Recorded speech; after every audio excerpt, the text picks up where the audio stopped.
Olá, pessoal, sejam bem-vindos. Nessa última aula do nosso curso, nós vamos estudar um pouquinho as análises de urbanismo que nós podemos fazer baseados nos volumes que nós criamos com o Modelur.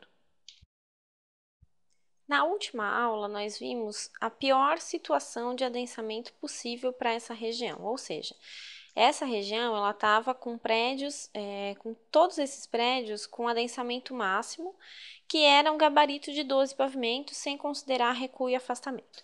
Agora, eu tenho uma situação um pouco diferente. Eu já fiz algumas análises aqui dentro do meu modelo e verifiquei que alguns prédios não podem ter 12 pavimentos por causa da questão dos recuos, que nós vimos também lá na aula que nós fizemos o estudo de viabilidade. Então, eu modifiquei os parâmetros desses prédios aqui e pode ver que agora a região que eu estou trabalhando, ela já ficou um pouco mais harmônica, né? É uma situação de adensamento máximo, sim, mas é uma situação que é a situação real, é a situação que a legislação permite.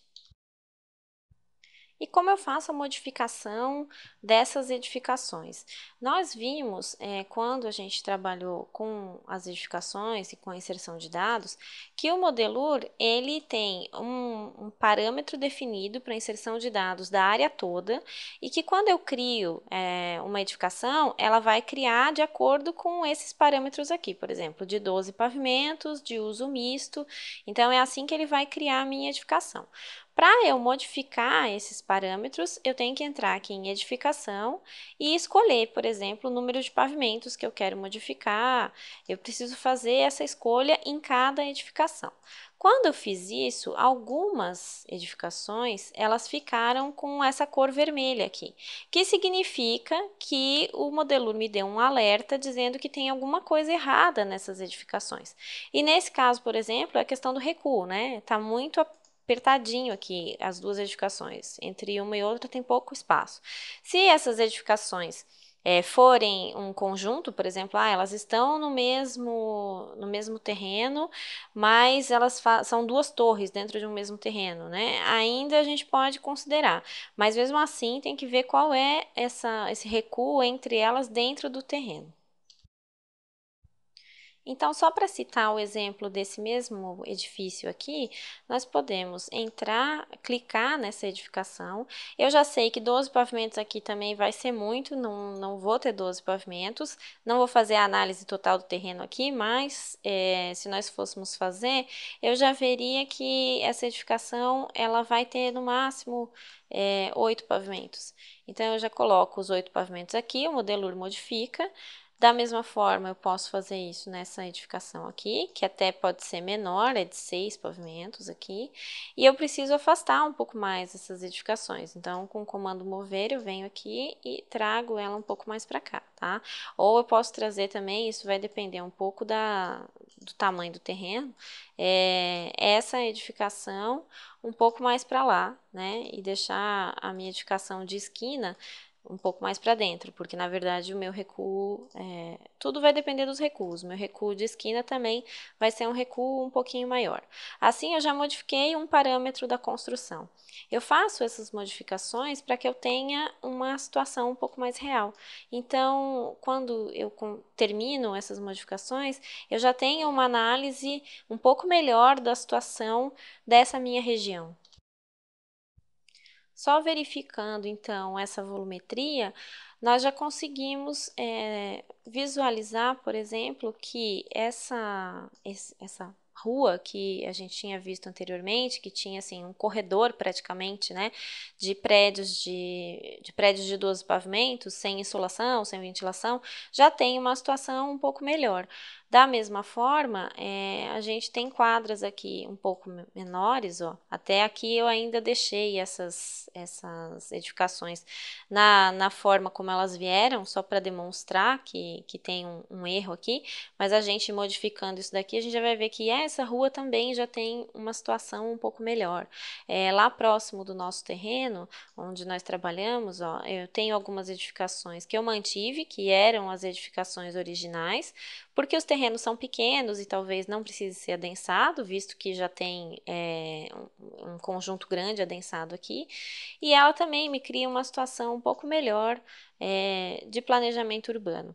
Essas edificações que estão aqui são edificações que também já existem, que são grandes, por exemplo, supermercado, algum uso de serviço que poderia ter sido incluso até no Modelur, mas eu deixei como existente. E nesse caso, o Modelur auxilia também a ver o entorno existente com o entorno previsto. Então, a gente pode fazer diversas análises utilizando esses estudos de volumetria do Modelur. Para encerrar, eu posso voltar lá no meu mapa de urbanismo e jogar esse estudo das edificações e esse estudo de entorno do terreno trabalhado nesse mapa, onde eu fiz lá no começo do curso a identificação das vias principais, a identificação do zoneamento. Então, eu posso, por exemplo, fazer o adensamento dessa área aqui, que está em um adensamento, esse amarelinho aqui, está num zoneamento, perdão. E eu posso fazer, por exemplo, a análise do adensamento que vai acontecer no zoneamento subsequente, né? O próximo que existe logo ao lado. E aí eu consigo verificar se isso é muito diferente, qual que é o adensamento melhor, por que que nessa região pode de um jeito e nessa região pode de outro. Então, o Modelur, ele vem como uma ferramenta de auxílio para fazer essas análises de dados de urbanismo, de uma forma que a gente consiga visualizar a volumetria da cidade, né? Como essa cidade vai ficar, dependendo da situação de uso e ocupação de solo. Por exemplo, aqui eu tenho o uso residencial com os prédios aqui em amarelinho, tem o uso misto, tem o uso de serviços, tá? Porque são os usos permitidos nessa região. Assim como eu poderia ter uso industrial, por exemplo, que eu não tenho aqui porque isso não é permitido.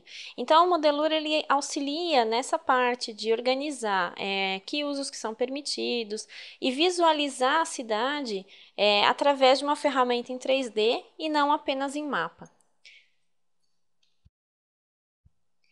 Assim eu encerro esse curso de SketchUp Urbanismo, trazendo uma ferramenta nova nessa área de visualização em 3D para planejamento urbano.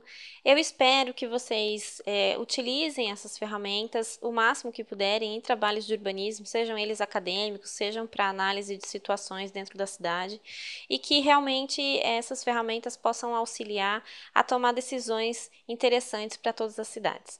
Um abraço e vejo vocês no próximo curso.